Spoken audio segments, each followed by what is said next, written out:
میرے نبی علیہ الصلوۃ والسلام کے پیارے غلاموں، آج 28 صفر المظفر ہے اور میرے امام حسن مجتبیٰ کا یوم وصال ہے۔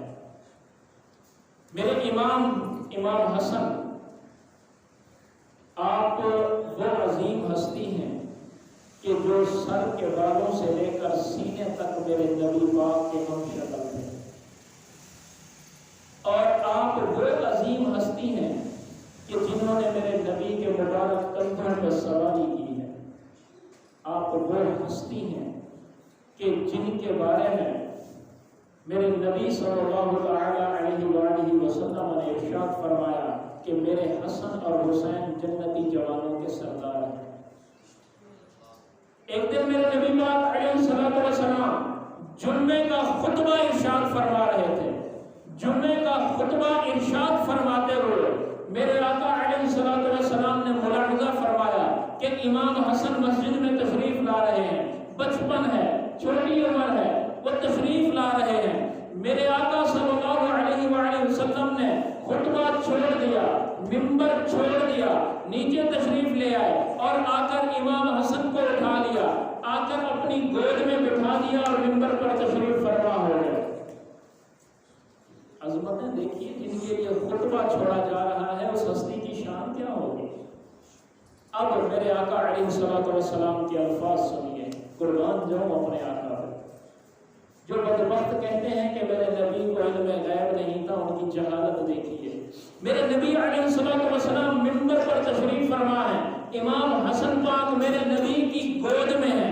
اب میرے نبی علیہ الصلوۃ والسلام نے ارشاد فرمایا کہ میرا یہ بیٹا، یہ حسن، یہ سید ہے۔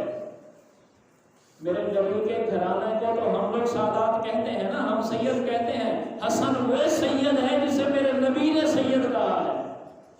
میرے نبی علیہ الصلوۃ والسلام نے ارشاد فرمایا میرا یہ بیٹا سید ہے۔ کیا مطلب؟ سردار ہے۔ کیسا سردار ہے؟ میرے آقا علیہ الصلوۃ والسلام نے ارشاد فرمایا کہ میرا یہ شہزادہ ایسا سردار ہے جو اس وقت جب مسلمانوں کے دو گروہوں میں خون ریزی ہو چکی ہوگی، جنگ ہو چکی ہوگی، کئی لوگ شہید ہو چکے ہوں گے، اس وقت یہ مسلمانوں کے دو گروہوں میں صلح کروائے گا۔ میرے امام حسن کی یہ شان میرے نبی نے اس وقت بیان فرمائی جب آپ بچپن میں تھے۔ کتنے عرصے بعد کی بات میرے آقا فرما رہے ہیں۔ ابھی بھی کہیں میرے آقا کو علم غیب نہیں، جاہلوں کو کون سمجھائے جن کی عقل ہی ماری گئی ہو۔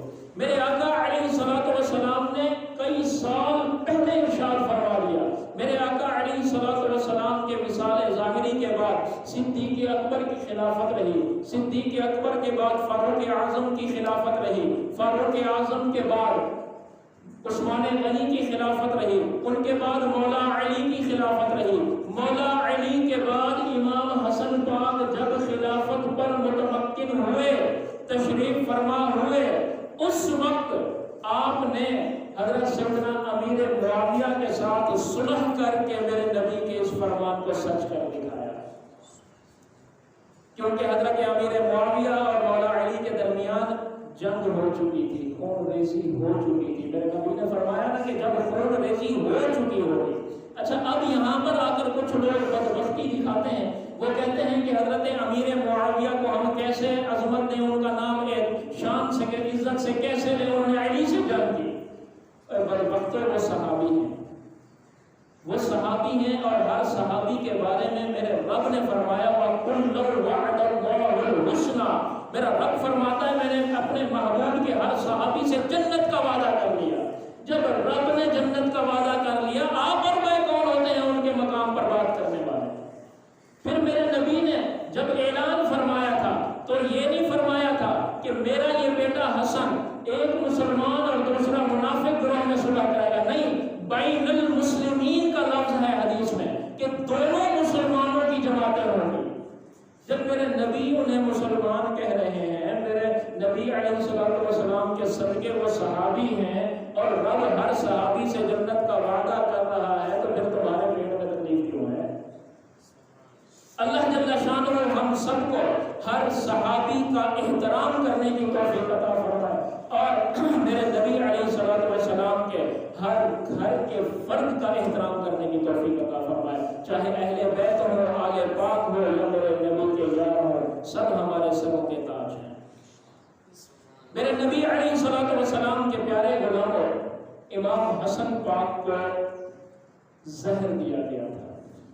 ان کی شہادت کے حوالے سے بس تھوڑی سی میں ایک بات کروں، اس میں ایک عقیدہ ہے، اس لیے یہ شہادت کے لفظ میں آپ کے سامنے پیش کرنے لگا ہوں۔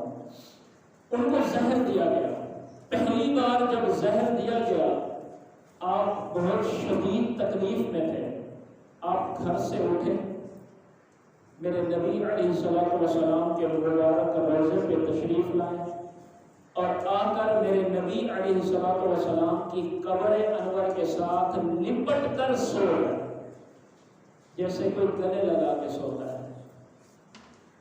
اب تھوڑا سا غور کریں، ہمیں لوگ کہتے ہیں یہ قبروں پہ آپ لوگ مزاروں میں کیا لینے جاتے ہو؟ اگر ہمت ہے تو اور پوچھو امام حسن سے کہ آپ کیا لینے گئے تھے۔ میرے امام نے یہ ہمیں عقیدہ دیا ہے کہ جو ملتا ہے اللہ کریم انہی کے صدقے سے عطا فرماتا ہے۔ میرے نبی علیہ السلام کی قبر انور سے لپٹ کر میرے امام حسن سو گئے، آپ کی جب آنکھ کھلی وہ زہر کا اثر ختم ہو چکا تھا، تکلیف دور ہو چکی، آپ بالکل ٹھیک ہو گئے۔ کچھ دن بعد پھر زہر دیا گیا، پھر آپ شدید تکلیف میں تھے، آپ دوبارہ آئے اور آ کر میرے نبی علیہ السلام کی قبر انور کے ساتھ لپٹ کر سو گئے۔ جب آنکھ کھلی نہ درد تھا، نہ تکلیف تھی، نہ زہر کا اثر تھا، اب شفا یاب ہو گئے۔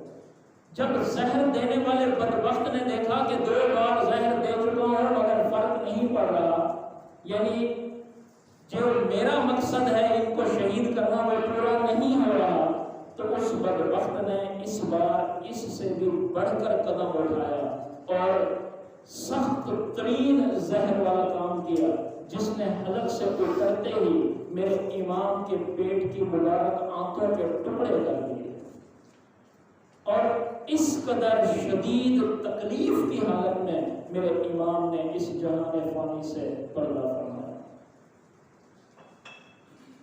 اب ایک بات اور بھی آپ کے سامنے میں رکھ دوں کہ یہاں پر آ کر کچھ لوگ یہ کہتے ہیں، کچھ بدبخت مورخین نے یہ باتیں لکھی ہیں کہ امام حسن پاک کے جنازے کو لے کر لوگ گئے کہ نبی پاک علیہ السلام کی قبر انور کے ساتھ ان کو بھی وہیں تدفین کریں گے، وہیں دفنائیں گے، لیکن حاکم وقت نے وہاں پر تیر انداز کھڑے کر دیے اور میرے امام کے جنازے پر تیر برسائے گئے۔ یہ غلط ہے، ایسا کچھ نہیں ہوا، ایسا کچھ بھی نہیں ہوا۔ میرے امام کے جسم اطہر کو آپ کی وصال کے بعد نماز جنازہ ادا کی گئی اور جنت البقیع میں ان کی والدہ کے ساتھ دفن کیا گیا، لہذا ایسا کوئی معاملہ نہیں ہوا۔ یوں ہی لوگ انگلیاں اٹھاتے ہیں اور مورخین کے حوالے دے کر اس طرح کی غلط بیانیاں کرتے ہیں، یہ غلط ہے، ایسا نہیں ہوا۔ اللہ جل شانہ ہم سب کو اہل بیت کی غلامی عطا فرمائے۔